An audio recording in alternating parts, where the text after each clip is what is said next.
अस्सलाम वालेकुम, hello and welcome to sports room. मैं हूं आपका मेज़बान नजीबुल हसनैन और स्टूडियो में मेरे साथ मौजूद हैं स्पोर्ट्स कॉरेस्पॉन्डेंट शाहिद हाशमी साहब। और बहुत सारी चीज़ों पे हमें आज के इस शो में बात करनी है। सबसे पहले हम बात करेंगे बाबर आजम के हवाले से। Former captain of Pakistan Babar Azam को एक और लाइफलाइन मिल गई है। बिग बैश लीग में सिडनी सिक्सर्स से उनका मुआहदा तय पा गया है। एक पोस्ट लगाकर उन्होंने इस बात का इशारा भी दे दिया है।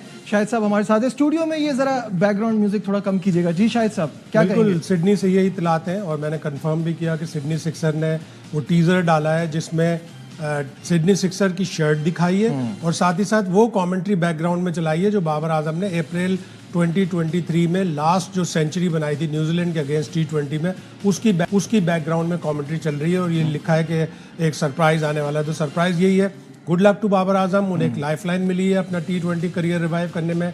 इसमें कभी भी कोई शक नहीं है कि बाबर आजम कोई छोटा प्लेयर है, बहुत बड़ा प्लेयर है, कोई शक नहीं है। लेकिन उन्हें अपने T20 करियर को रिवाइव करने के लिए एक बड़ा मौका मिला है। ऑस्ट्रेलिया जाएं, अपने आप को परफॉर्मेंस दिखाएं, अपने आप को एक्सपोज करें, वहाँ पे चैलेंज लें, अच्छा बड़ा स्कोर करें, अपना स्ट्राइक रेट बेहतर करें, वो पाकिस्तान की टीम में दोबारा वापस बेस्ट विशेज हैं क्योंकि मॉडर्न डे क्रिकेट की जहां हम बात करते हैं, ऑस्ट्रेलिया में खेलने से बेहतर और क्या बहुत ज़्यादा सीखने को भी मिलेगा और ये लर्निंग प्रोसेस जो है ये कभी ख़त्म नहीं होता।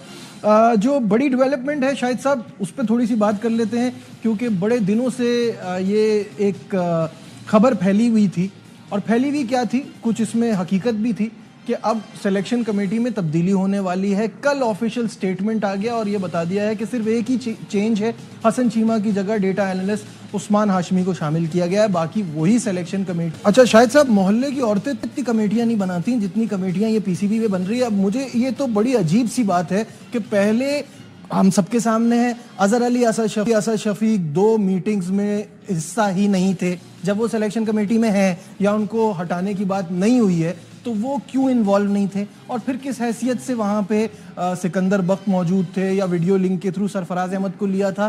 क्या रीज़न था? बहुत ज़्यादा तब्दीलियाँ अच्छी नहीं हैं, सिस्टम को भी ख़राब करती हैं। जब से मोहसिन नकवी साहब चेयरमैन बने फरवरी 2024 से, उसके बाद से 3-4 तब्दीलियाँ हो चुकी हैं सिलेक्शन कमेटी में। पहले वहाब रियाज बहुत एक्टिव थे, अब वो नहीं है। फिर आकिब जावेद आए, अलीम डार का इंक्लूजन हुआ, अजहर अली आया, असद शफीक पहले से थे। तो अच्छा नहीं होता, एक प्रोसेस को आप डिसकंटिन्यू करते हो। तो सेंसेस प्रिवेल्ड कि उन्होंने ज़्यादा तब्दीलियाँ नहीं की। अब एक अगर आप सिलेक्शन कमेटी के ऊपर भी एक कमेटी बना देंगे और उसमें तब्दीलियां करेगी तो सिलेक्शन कमेटी को भी बुरा लगेगा कि हम ऑलरेडी फॉर्मर टेस्ट प्लेयर हैं, फॉर्मर पाकिस्तान प्लेयर्स हैं, हमारी सेलेक्ट की हुई टीम को दूसरे लोग आके तब्दीली कर रहे हैं। और ये बात सुनने में आई थी कि बांग्लादेश की टीम में 1-2 तब्दीलियां सरफराज अहमद और सिकंदर बख्त के कहने पे की गई थी। पैशनेट क्रिकेटर्स हैं, नॉलेज दोनों की बहुत अच्छी है। सिक्कू भाई तो बड़े पैशनेट होके सारे फैक्ट्स एंड फिगर्स वगैरह निकाल के लाते हैं, अच्छी चीज़ है। लेकिन आप एक क्लियर ड्रॉ करें लाइन कि अगर वो किसी चैनल पे बैठ के फिर किस तरह अपनी ही टीम की तारीफ या अपनी ही टीम की बुराई कर सकते हैं। मेरा पॉइंट तो पहले ही सोचना चाहिए। अब अगर अनाउंस किया है तो ये भी क्लैरिटी होगी कि आया सिकंदर बख्त और सरफराज अहमद उसका पार्ट है या नहीं है। देखिए सरफराज पे तो कोई दो राय नहीं है, ऑब्वियसली इतनी ज़बरदस्त क्रिकेट खेली है, कप्तान रहे, चैंपियंस ट्रॉफी जितवाई और डोमेस्टिक प्लेयर्स को भी जानते हैं। वो सिलेक्शन में भी हों या ऑब्जर्वेटरी कमेटी में भी हों, वो बात नहीं है। जो क्रिटिसिज्म हो रहा है और जो मुझे ऐसा लगने लगा है कि पाकिस्तान क्रिकेट बोर्ड क्या करता है कि एक खबर खुद छोड़ता है और उस पर रिएक्शन देखता है और फिर देखता है कि हम आगे क्या करें। वो सिक्कू भाई वाले केस में नजर आ रही है क्योंकि अब लोगों ने ये बोलना शुरू कर दिया है कि जो बोर्ड के खिलाफ बोलता है, जो इन्हीं की पॉलिसीज पे इनको बातें सुनाता है, उसको ये ले आते हैं ताकि वो इस साइड भी आ जाए और खामोश भी हो जाए, आवाज भी हो जाए। पार्ट बनाना है तो फिर उनको फुली पार्ट बनाए। सरफराज को भी सिलेक्शन कमेटी मिले, सिकंदर बख्त को भी सिलेक्शन कमेटी मिले। ऑब्जर्वेशन कमेटी के जी एक दफा सिलेक्शन हो जाएगी तो वो इसको देखेंगे कि आया दुरुस्त हुई है या नहीं। तो लैक ऑफ कॉन्फिडेंस होगा सिलेक्शन कमेटी के ऊपर। अगर पार्ट बनाना है तो फिर फुली पार्ट बनाए। इसमें सबसे मजा का खेज बात यह है कि इसमें यह कहा जा रहा है कि उसमें भी आकिब जावेद और अलीम डार भी होंगे। तो जिस कमेटी में वो हैं उसके ऊपर वाली कमेटी में भी वो हैं। सिलेक्शन कमेटी इतनी स्ट्रांग होनी चाहिए। अजहर अली, असद शफीक पाकिस्तान के लिए जबरदस्त क्रिकेट खेले हैं, विजडम है उनके पास, समझ है उनके पास सिलेक्शन की, वो इंटरनेशनल क्रिकेट को फॉलो भी करते हैं। तो उनको देखना पड़ेगा। सिलेक्शन कमेटी जब आप इतनी स्ट्रांग बना रहे हैं, 4 या 5 आदमी उसमें हैं, तो फिर उसके ऊपर एतमाद करें। ये ना करें कि इनकी सिलेक्शन की हुई। और सेलेक्टर्स को भी ज़रूरत है कि अगर कोई सेलेक्टर या आकिब जावेद अपनी मर्जी कर रहा है, इससे पहले भी हमने कहा था कि उसको इम्पोज करें। क्रिकेट सिलेक्शन इसलिए मतलब आपको उसकी एक ही चीज होती है कि या तो आप कन्विंस कर दें या आप खुद कन्विंस हो जाए कि ये प्लेयर आना चाहिए या नहीं आना चाहिए। देखिए इसमें दो चीजें हैं शाहिद साहब, या तो ये बातें जो हम कर रहे हैं ना वो ऑन पेपर तो अच्छी लग रही हैं, इस वक्त हमको भी मालूम है कि फैसले किसके चल रहे हैं। नंबर 1 आकिब जावेद हैं, उसके बाद माइक हैसन है और फिर सलमान अली आ गए। अभी 3 ये लोग डिसीजंस ले रहे हैं। अजहर अली, असद शफीक को की से होनी चाहिए लेकिन है नहीं। बेस्ट तो ये होना चाहिए कि सिलेक्शन कमेटी का पार्ट होना चाहिए हेड कोच को भी और सलमान अली आगा को भी। हमेशा ये बड़े मुल्कों में तो देखें आप, जितने भी सिलेक्शन कमेटी होती है, पहले ज़माने में ऑस्ट्रेलिया के कप्तान और जो हेड कोच होते थे सिलेक्शन कमेटी का पार्ट होते थे। अब उनकी selection committee 3 member selection committee होती है, लेकिन वो इनपुट लेते हैं हेड कोच से और कप्तान से। पाकिस्तान में भी इनपुट लिया जाता है, लेकिन ज़्यादा बेहतर ये हो कि आप सिलेक्शन कमेटी में पार्ट बना दें कप्तान को, उसी फॉर्मेट के हेड कोच को बना देता है, उन्होंने लड़वाना है, उन्होंने खेलना है, एंड में उन्होंने अकाउंटेबिलिटी देनी होगी। ये ना हो कि एक टीम सेलेक्ट हो और फिर कप्तान और हेड कोच ये कह दे कि जी ये तो हमारी टीम है। जो पीसीबी की तरफ से आया वो आपने पढ़ा है, उसके एंड में जो जुमला है उससे वो सिलेक्शन कमेटी में ही आ गए ना कि selection committee is bound to consult with head coach and the captain of that respective format। Confusion ये होता है कि आपने कंसल्ट किया, आप सिलेक्शन कमेटी के इजलास में आए और वहाँ थोड़ी सी बहस मुबाहिसा हुआ, कन्विंस करना या ना कन्विंस करना, और उसमें कप्तान और हेड कोच की जो मर्जी थी वो नहीं शामिल हुई। तो आप बिठाएं 5 आदमियों को बिठा के उसी वक्त फैसला करें। 2-3 दिन मीटिंग होती है, फिर टीम पूरी बाहर आ जाती है, मीडिया में आ जाती है, फिर उसमें ये एतराज़ होता है कि यार इस प्लेयर को हमने गलत सेलेक्ट किया या इस प्लेयर को सही सेलेक्ट किया। तो ओवरऑल सारे लोग अच्छे हैं, एक दफ़ा कमेटी में बैठे उसी वक्त डिसाइड करें, 6 घंटे की, 5 घंटे की, 4 घंटे की मीटिंग करें और उसी वक्त डिसाइड करके स्क्वाड अनाउंस। शायद साहब मुझे ऐसा लगता है कि जो 1.5 साल से चल रहा है ना, गोल गोल घूमे जा रहे हैं और वही चीज़ दोबारा हो जाती है। पहले हमने यही चीज़ गैरी कर्स्टन के साथ की थी, आपको सब कुछ दे दिया, आप सिलेक्शन भी कर लें, फिर वापस ले लिया। 2 सीरीज नहीं हारेंगे, इनको भी जो इख्तियारात दिए हैं वो भी इनसे वापस ले लेंगे। कंसिस्टेंसी तो है ही नहीं ना किसी भी सूरत में। जल्दी चेंज किया और पता चला कि T20 वर्ल्ड कप से पहले जिन प्लेयरों को आपने हटाया था कि हम नए प्लेयर ट्राई कर रहे हैं, वो दोबारा आ गए और नए प्लेयर बैकग्राउंड में चले गए, तो ये बुरा होगा। T20 की टीम ने अच्छा किया है अभी बांग्लादेश के खिलाफ। आपको 2 सीरीज में, बल्कि एग्जैक्टली वेस्ट इंडीज की सीरीज में आपको पता चल जाएगा कि इन प्लेयरों में कितना दम है, तो आप आगे बढ़ सकते हैं, इसलिए कि आपकी उसके बाद भी 2-3 सीरीज है। बिल्कुल सही है। अब सवाल यही है कि जो मैं कंसिस्टेंसी की बात कर रहा हूँ ना, कि आप जो भी आप फैसला करें, मैं कहता हूँ सही हो गलत हो, लेकिन आपने जिस टाइम पे वो फैसला लिया है कोई कन्विक्शन होगी ना उसके पीछे, कुछ सोचा होगा।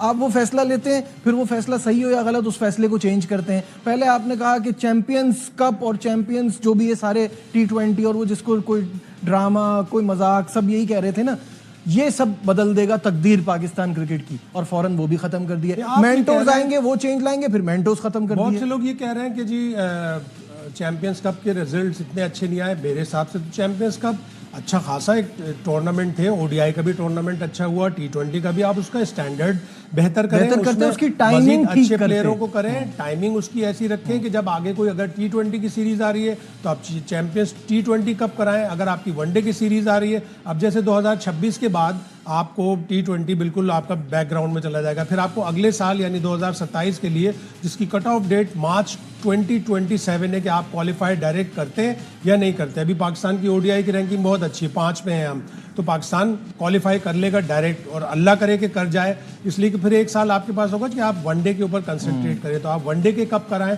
मेरे हिसाब से तो मुझे चैंपियंस कप के दोनों टूर्नामेंट बेहतर लगे। आप जब अपनी क्रीम निकालते हैं, उसमें से आप 5 टीमों को क्रीम में लाकर खिलाते हैं, तो उसके डिजायर्ड रिजल्ट आने चाहिए। उनके जो परफॉर्मर हो, जैसे आपने चैंपियंस कप T20 की परफॉर्मेंस पे हसन नवाज को चांस दिया, उसने न्यूजीलैंड में 1 सेंचुरी बनाई, PSL बहुत अच्छा खेला और उसने बताया कि उसमें टैलेंट है। वो सिर्फ ओपनर नहीं, मिडिल ऑर्डर भी है। तो आपने कम से कम इन टूर्नामेंट से 2-3 प्लेयर तो हासिल किए, कुछ ना कुछ तो हासिल किया। बिल्कुल ठीक है। यहाँ वक्त हो गया एक ब्रेक का। डिस्कशन अभी जारी है। कुछ दिन पहले हेड कोच जो हमारे वाइट बॉल के हेड कोच हैं, उन्होंने एक पॉडकास्ट किया था, उसमें जो उन्होंने बातें की थी थोड़ा सा उसको डाइसेक्ट करेंगे, उस पर बात करेंगे। कहीं मत जाइएगा, will be right back. Glad to have you back once again to Sports Room। और जैसे कि आप जानते हैं कि पाकिस्तान के वाइट बॉल के नए कोच माइक हैसन ने अभी रिसेंटली एक पॉडकास्ट किया था, उसमें जो इंपॉर्टेंट बातें उन्होंने की हैं उसको थोड़ा सा डाइसेक्ट करते हैं और उस पर बात करते हैं। सबसे पहले जो उनका पॉइंट था वो था कि ये जो स्पेशलिस्ट बैटर वाला नज़रिया है अब ये पुराना हो गया, आउटडेटेड हो गया है। हर प्लेयर को हर फन मौला होना ज़रूरी है। साथ में उन्होंने ये भी कहा कि पिच देख के कोई भी अंदाज़ा नहीं लगा सकता कि कौन से 5 बॉलर्स इस पिच के लिहाज से बेस्ट होंगे। ये बात उन्होंने क्या कही थी, आइए पहले उनकी ज़बानी सुनते हैं। Yeah, I mean, if you don't have that, I mean, the idea of just specialist batters, you have to be multi-skilled. Not everyone can read a pitch to a point where you know that these 5 bowlers are going to be perfect. So if you've got 6, 7, 8 options that the captain can turn to, 2 right-handers at the crease, you can bring on your left-arm spinner.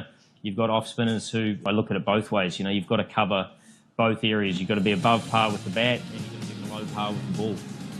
शायद साहब बड़ा experience, बड़ा तजुर्बा, बड़ी सही बात की है कि T20 में ये वाली चीज़ नहीं चलती है, आपको सिचुएशन के हिसाब से खेलना पड़ेगा। अब माइक हैसन आ गए, टी20 लीग्स का भी उनको तजुर्बा है। न्यूजीलैंड की 2012 से 2018 तक कोचिंग की। उनके जो स्ट्रॉन्ग पॉइंट्स में उनमें ये है कि वो पूल ऑफ प्लेयर्स बढ़ाते हैं, प्लेयर की एबिलिटी बढ़ाते हैं। और जिस तरह की वो बात कर रहे हैं कि T20 क्रिकेट में आपको multi skilled bowlers, multi skilled batters चाहिए, मल्टी स्किल प्लेयर्स चाहिए कि वो बॉलिंग भी करते हो, बैटिंग भी करते हो, फील्डर भी अच्छे हो। तो वो इंटरनेशनल क्रिकेट में ज़रूरत आपको आ गई कि 7-7, 8-8 बॉलर एक टीम के पास होते हैं। इंग्लैंड की अभी वेस्ट इंडीज़ के साथ सीरीज़ हो रही थी, 7 बॉलर, कभी 8 बॉलर, तो उससे आपके पास एक तरह से ऑप्शन ज़्यादा आते हैं और यही इंटरनेशनल क्रिकेट की डिमांड है। माइक हैसन अपने इस टेन्योर में जितना भी होगा, अल्लाह करे ज़्यादा हो, जितना भी टेन्योर होगा वो इसको बढ़ाएंगे। और उनकी एक और ख़ास बात जो एक न्यूजीलैंड के जर्नलिस्ट ने मुझे बताई कि वो किसी भी बैटर की टेक्निक को चेंज करने के पीछे नहीं पड़ते हैं। जब वो पहली दफ़ा कोच बने तो ब्रेंडन मैक्यूलम कप्तान थे, जाहिर है वो ब्रेंडन मैक्यूलम को नहीं सिखाएंगे कि बैटिंग किस तरह की जाती है। फिर वो उनके दूसरे कप्तान आए केन विलियमसन को किसी को बताने की ज़रूरत नहीं है कि किस फॉर्मेट में किस तरह की बैटिंग करनी है। तो ज़्यादा उनका जो स्ट्रॉन्ग पॉइंट है वो अपोजिशन के बॉलर्स को लेके अपने बैटर्स को और अपने सामने वाले बैटर्स की सारी नॉलेज लेके अपने बॉलर्स को बताते हैं और उस तरह टीम को आगे लेके चलते हैं। बिल्कुल सही है। और साथ साथ थोड़ी प्रैक्टिकल अप्रोच भी लगी मुझे उनकी। एक जगह उन्होंने ये भी कहा कि अभी बड़े उतार चढ़ाव आएंगे, नताइज फौरी नहीं आते किसी भी चीज़ के। ये क्या कहना था उनका, ये let's have a look. Won't come instantly. You know, I'm aware of that, and as people are aware of that, we will have some ups and downs, but we're aware of where the pinnacle events are and where we want to peak. You know, there's a process to that. In key roles, we're aware of that, whether that be with the NCA, whether it be with the chairman, whether it be with selectors, whether it be with senior players. We all need to be on the same page in terms of where we want to get to. शायद साहब बात तो बिल्कुल सही कर रहे हैं। और वो जो हम शुरू में बात कर रहे थे कि हमें थोड़ा पेशेंस रखना पड़ेगा। और ये जो बार बार यही बात है कि हम कोई टॉप टीम से नहीं जीते, हम बांग्लादेश से जीते हैं, यूएई से हार कर आई थी, बट वहाँ हमें वो ग्लिम्सेस मिले जो हम चाहते हैं, आगे क्रिकेट किस डायरेक्शन में जानी चाहिए। बेबी स्टेप्स लेते हैं फॉरेन कोच, वो देखते हैं, वो पेशेंस के साथ काम करते हैं और वो थोड़ा टाइम मांगते हैं। तो हमें टाइम देना पड़ेगा माइक हैसन को। जब वो न्यूजीलैंड के कोच बने थे उस वक्त भी साउथ अफ्रीका में न्यूजीलैंड की टीम बड़ी बुरी तरह हारी थी, लेकिन ओवर द ईयर्स फिर उन्होंने अपनी टीम बनाई और न्यूजीलैंड उनके टेन्योर में सिर्फ मतलब कभी भी होम सीरीज नहीं हारी। तो वो लेके चल रहे थे एक टीम को अच्छी तरह। और फॉरेन कोच जितने भी होते हैं वो टाइम मांगते हैं। अभी ब्रेंडन मैक्यूलम को वाइट बॉल की कोचिंग दी, इंग्लैंड बुरी तरह से T20 वर्ल्ड कप में कुछ नहीं कर सका। जब से वो आए हैं उसके बाद से जितनी भी उन्होंने वाइट बॉल सीरीज खेली, चैंपियंस ट्रॉफी से पहले आए थे, चैंपियंस ट्रॉफी में कुछ नहीं किया, अभी उससे पहले उनके इतने अच्छे नताइज नहीं आए, लेकिन पेशेंस दिखाया England and Wales cricket board ने और वो बनाने में कामयाब हो जाएंगे टुवर्ड्स T20 वर्ल्ड कप। बिल्कुल ऐसा ही लगता है। साथ साथ उन्होंने ये भी कहा कि किसी भी प्लेयर के लिए दरवाजे बंद नहीं है, लेकिन अगर ये कहता है कि पाकिस्तान के लिए खेलने के लिए बेचैन हूँ तो फिर उसको टीम के हिसाब से, सिचुएशन के हिसाब से खेलना होगा। आइए देखते हैं उन्होंने ये क्या कहा।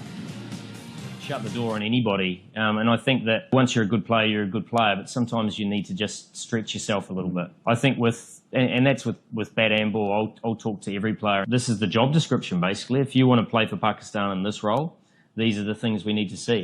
So rather than necessarily what we've seen in the past, it's like everyone can change. You know, I'm desperate to play for Pakistan. This is what I want to do. This is what the team requires.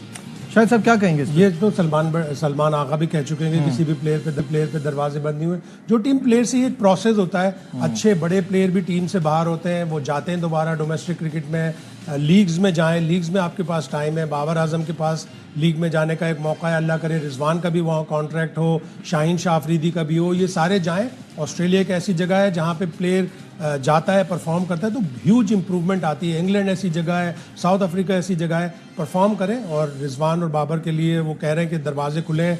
Shaheen का भी यही है, शाहीन को अगले tour पर अगर बांग्लादेश और West Indies में मिलता है मौका तो वो भी अपना परफॉर्म करें। जिस तरह उन्होंने PSL के आखिरी मैचों में बॉलिंग की आउटस्टैंडिंग, वो पाकिस्तान की टीम की ज़रूरत है। ये सारे प्लेयर जब भी इनको बाहर होंगे टीम को, इनको यही चैलेंज होगा अपनी परफॉर्मेंस बेहतर करें और अपनी जगह दोबारा हासिल करें। फिर इन्होंने एंड में एक और बड़ी इंपॉर्टेंट बात की, बड़े स्कोर को हासिल करने के लिए सिंगल्स लेने से ज़्यादा फर्क नहीं पड़ता। अगर सिंगल्स आप अपने संगे मील के लिए ले रहे हैं तो ऐसे फिर संगे मील का कोई फ़ायदा नहीं है जिससे टीम को फ़ायदा ना पहुंच रहा हो। Let's have a look. 14 and over, a single down the ground is not going to make a big difference. If you're looking to hit it somewhere for 4, that's fine, and you can't, no problem. But if we can tell you're not picking the bat up and you're just trying to bunt it for 1 to get your milestone, those milestones don't really matter if you end up losing by 20. ये तो ऐसा लग रहा है कि directly इन्होंने पाकिस्तान की इनसे पहले जो टीम थी उसकी बात की है कि आप अपने रन्स के लिए, अपने संगे मील के लिए, अपने पर्सनल माइलस्टोन से सिंगल लेने की कोशिश कर रहे हैं। अगर आप बाउंड्री मार रहे हैं, लग नहीं रही है, कोई बात नहीं, लेकिन अगर आप उसके लिए स्लो कर रहे हैं गेम को तो ये गलत है। क्लियर वार्निंग है कि माइलस्टोन से ज़्यादा टीम की परफॉर्मेंस, टीम की जीत ज़्यादा अहमियत की हामिल होती है। अगर 14 का 15 का स्ट्राइक रेट चाहिए, रिक्वायर्ड रन रेट, और अगर आप सिंगल ले रहे हैं तो फिर वो काबिल कबूल नहीं होगा। तो एक क्लियर वार्निंग है, क्लियर मैसेज है तमाम प्लेयर्स के लिए कि अपने माइलस्टोन से ज़्यादा अपनी टीम की जीत में अहम किरदार अदा करें। आपको याद होगा एक T20 में डेविड मिलान ने सेंचुरी की, लेकिन इनिंग्स की आखिरी गेंद पर दूसरा रन लेने नहीं भागे कि मैं टायर्ड था। अगले मैच में ओवेन मॉर्गन ने उन्हें टीम में ही नहीं रखा। बिल्कुल, वो तो हमारे सामने है, बिल्कुल ऐसा ही है। अच्छा, WTC के फाइनल की तरफ बात कर लेते हैं क्योंकि काफ़ी बात हो गई माइक हैसन के हवाले से, और साथ साथ इससे पहले कि हम WTC की बात करें, सना मीर के लिए शाहिद साहब मैं चाहूँगा, it's an honour because she is an inspiration not just for girls in Pakistan but everywhere, क्योंकि हमारे यहाँ विमेंस क्रिकेट को इतनी पजीराई नहीं मिलती जितनी मेंस क्रिकेट को मिलती है। 226 इंटरनेशनल गेम्स में 137 में पाकिस्तान की कप्तानी करना, तो इम्पैक्ट छोड़ा है उन्होंने गेम पर। बहुत बड़ी प्लेयर थी और वेल डिजर्व, उनको बहुत बहुत मुबारक हो। सब लोगों की तरफ से पूरे पाकिस्तान ने उनको मुबारकबाद दी है। बिल्कुल, great player, great captain, great inspiration for generations to come. और अभी T20 इंटरनेशनल की विमेंस की सादिया इकबाल बनी है वर्ल्ड नंबर 1। उन्होंने भी कहा कि मुझे सबसे ज़्यादा मोटिवेट सना मीर ने किया। तो सना मीर एक आइकॉन है पाकिस्तान प्लेयर, पाकिस्तान की विमेंस क्रिकेट में, और मैं तो चाहूँगा कि वो पाकिस्तान की विमेंस क्रिकेट में आएँ और विमेंस क्रिकेट की मदद करें। उनकी जैसी कोचिंग या उनकी जैसी इंस्पिरेशन कोई और दूसरा नहीं दे सकता। बिल्कुल ठीक है। अब आखिर में जल्दी से बात कर लेते हैं दी अल्टीमेट टेस्ट। कैसा देखते हैं अभी तक जो मैच हुआ है? ये ऑस्ट्रेलिया की टीम है जो 212 पे सामने वाली टीम को इतना परेशान कर दे। बिल्कुल ऐसा ही है। ओवरकास्ट कंडीशन में बड़ा अच्छा टॉस जीता था बबूमा ने। ऑस्ट्रेलिया इतनी अच्छी बैटिंग नहीं कर सका। उन्होंने एक बड़ा चैलेंजिंग चीज़ ट्राई की थी कि लबुशैन को ओपन पे लेके आए थे, 3 नंबर पे ग्रीन को लेकर आए थे। तो कल कमेंटेटर भी बता रहे थे कि पता नहीं 500 कितने टेस्ट मैच हो गए इंग्लैंड में, पहली दफ़ा ऐसा हुआ है कि दोनों ओपनर 0 पर आउट हुए हैं, उस्मान ख्वाजा भी और उधर से एडन माकरम ने। तो मुश्किल कंडीशंस थी, उसमें 212 पे आउट करना बहुत बड़ी बात है। लेकिन if you get Australia early they will get you early। हाँ बिल्कुल ऐसा ही है। और दूसरा ये कि अब दूसरी इनिंग में वो इस तरह की गलती दोबारा नहीं करेंगे और अब कंडीशन भी बहुत बेहतर हो गई है। 135 for 8 ये स्कोर है इस वक्त। जो अरसलान हमारे जो डेस्क पे उनसे शायद लगी थी 150, मेरा भी यही ख्याल था कि 150 160 यही नजर आता है। तो गेम अभी आपको राइट नाउ किस तरफ जाता हुआ दिख रहा है? ऑस्ट्रेलिया अगर 250-300 रन ऊपर बना लेगा तो जाहिर है वो बहुत स्ट्रांग टीम है, स्ट्रांग पोजीशन, और इस पिच पे आखिरी बैटिंग ज़्यादा मुश्किल हो जाएगी। उनके पास एक 400 प्लस बल्कि 500 प्लस विकेट वाला 553 शायद गालिबन उसकी विकेट है, नेथन लायन है वो उसको कमाल। अभी हम यही देख रहे थे कि और ऑस्ट्रेलिया का पेस अटैक भी बहुत ही अच्छा है। अगर देखा जाए WTC में जबरदस्त कारकर्दगी है। 73 विकेट्स कमिंस किए हैं, 72 स्टार्क किए हैं, 60 कुछ के करीब लायन किए हैं, 50 कुछ हैजलवुड किए हैं। वो इतने क्रिकेट खेले भी नहीं टेस्ट मैच। आउटस्टैंडिंग उनका बॉलिंग अटैक है, 4 बॉलर पक्के रखते हैं और साथ में फिर एक आध टिच्चू बॉलर ऑलराउंडर। बिल्कुल सही है। चलते चलते एक और मसला है, जाने से पहले उस पर बात कर लेते हैं। और ऑब्वियसली हमने अपने हेड कोच की बातें भी सुनवाई लोगों को। अभी जो प्रॉब्लम चल रही है वो चल रही है अर्ली रिटायरमेंट। ये सबके लिए एक चैलेंज बना हुआ है। ये अर्ली रिटायरमेंट जो है वाकई सबके लिए एक परेशानी की बात है। चलते चलते मैं चाहूँगा शाहिद साहब, आप भी और मैं, पाकिस्तान के लेजेंडरी बैटर, और हम अभी हॉल ऑफ फेम की बात कर रहे हैं, हॉल ऑफ फेम में भी शामिल जावेद मियांदाद की आज सालगिरह है। उनको अपनी सालगिरह की बहुत बहुत मुबारकबाद। जावेद भाई, हैप्पी बर्थडे। आज के प्रोग्राम में बस इतना ही। दीजिए अपने मेज़बान नजीबुल हसनैन को इजाज़त। अपना बहुत ख्याल रखिए। अल्लाह हाफ़िज़।